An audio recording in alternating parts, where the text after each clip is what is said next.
I start करते हैं अपना नेक्स्ट न्यूमेरिकल, जो हमारा न्यूमेरिकल नंबर 4 है। A cable has an unstretched length of 12 meter and it stretches by 1.2 into 10 to the power minus 4 meter. When a stress of 6.4 into 10 to the power 8 Newton per meter square is applied, what is the strain energy per unit volume in the cable when the stress is applied?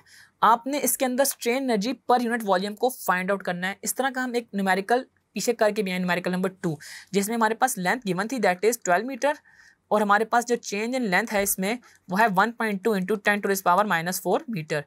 और इसके अलावा आपके पास stress given है, that is very important, जो हमारे पास एक चीज़ given है 6.4 इंटू 10 to the power 8 और हमने इसमें फाइंड करनी है स्ट्रेन एनर्जी। ठीक है जी, स्ट्रेन एनर्जी को हमने इसमें फाइंड आउट करना है।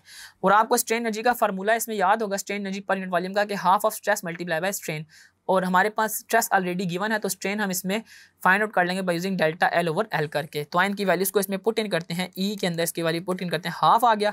सबसे पहले हम स्ट्रेस की वैल्यू लिखते हैं that is 6.4 into 10 to the power 8 और स्ट्रेन है इसमें मल्टीप्लाई करते हैं, स्ट्रेन की value delta L by L है तो डेल्टा एल की जगह मैं लिख दूंगा 1.2 into 10 to the power minus 4 और डिवाइड बाय ओरिजिनल लेंथ है जो कि मेरे पास 12 है। तो मैं इनको जब मल्टीप्लाई करता हूँ, यानी कि सबसे पहले मैं इसके न्यूमरेटर्स को मल्टीप्लाई कर लेता हूँ, 6.4 into 10 to the power 8 multiply by 1.2 into 10 to the power minus 4, तो ये मेरे पास आता है 76800 76800 और नीचे हमारे पास है 24 और उसको डिवाइड कर देते हैं 24 से, तो मेरा आंसर आता है 3200।